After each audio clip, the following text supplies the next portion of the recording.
Aqui é um outro trabalho do Canadá, onde eles mostram um tratamento de terapia extensiva com cefafirim.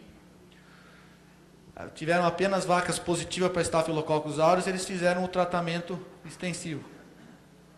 E eles definiram cura quando eles tiveram 3 amostras de leite que eram negativas para Staphylococcus aureus. Eles coletaram o leite dessas vacas dia 10, 24 e 31 após o tratamento. E o que eles viram que acharam a significância. Quando você tem uma terapia extensiva, tem uma maior chance de eliminar o Staphylococcus aureus. No entanto, é válido lembrar que o número de animais infectados, a população desse estudo é pequena. Então, é um estudo que ainda não podemos se basear nisso para tomar decisão. Temos que ter mais evidência científica antes de achar que Staphylococcus aureus pode ser curado nessa terapia extensiva. Mas hoje, todas as companhias vêm tentando achar uma forma de combater essas mastites contagiosas, especialmente Staphylococcus aureus, que é a mais comum dentre as bactérias de mastite contagiosa.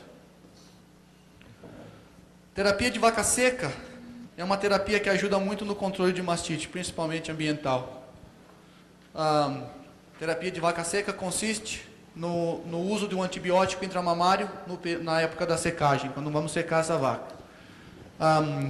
O objetivo dessa terapia é a cura de infecções subclínicas que não foram curadas durante o período de lactação.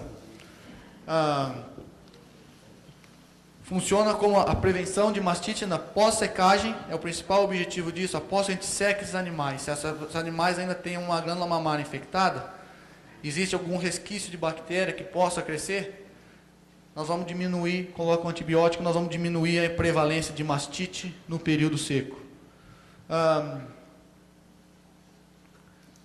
E nesse período seco, como é um período de alta suscetibilidade, onde tem o represamento do leite e não tem a desinfecção, estímulo dessa glândula mamária, não tem a limpeza dos tetos diária. Então, essas vacas, elas são secas e são colocadas num outro curral. Então, não desinfectando o teto. Represamento de leite, mais a imunossupressão desses animais, leva a uma maior incidência de mastite nesse período. A maioria desses antibióticos usados, eles têm baixa efetividade para coliformes.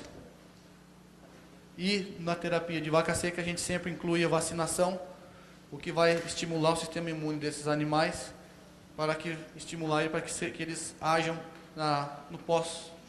no início da próxima lactação.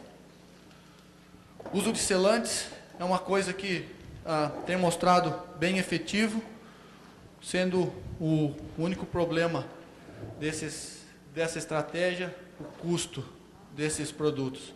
São produtos considerados relativamente caros, não vamos dizer caro, vamos dizer de elevado custo, mas tem uma boa efetividade.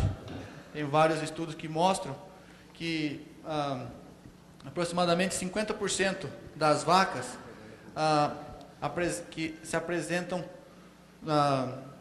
na primeira semana, uma semana depois que secamos essas vacas, 50% dessas vacas ainda tem o esfíncter, tem o teto aberto.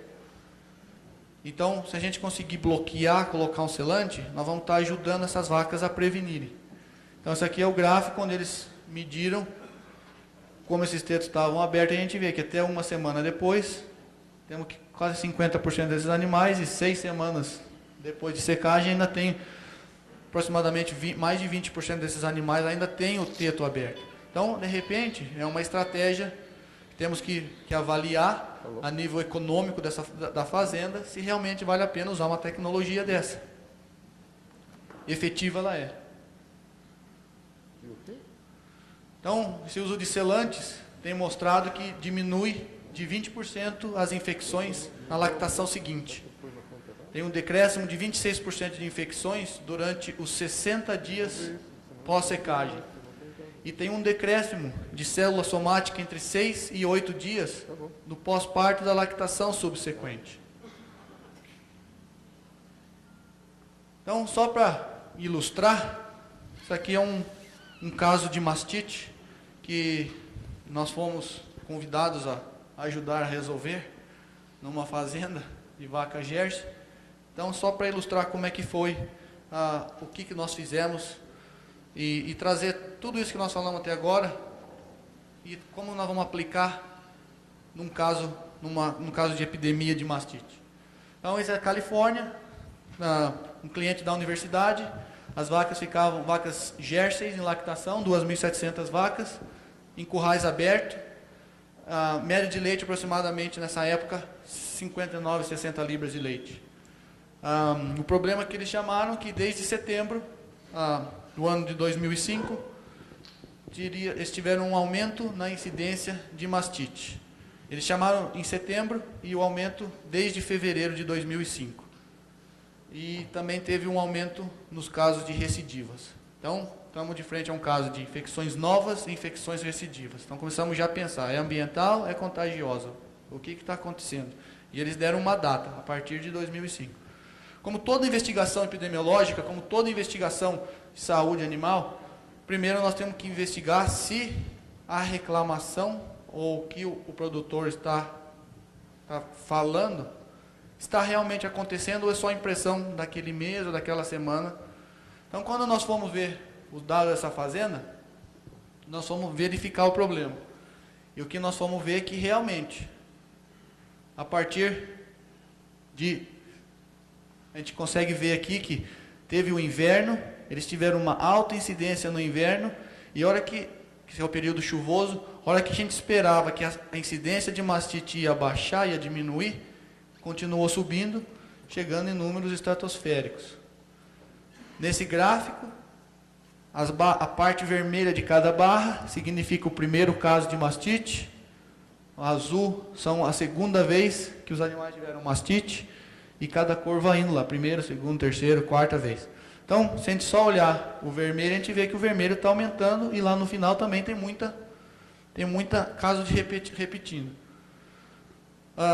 Olhando para o lado da epidemiologia, nós começamos a ver que tem eles chamam uma curva propagada de infecção, onde tem recorrência,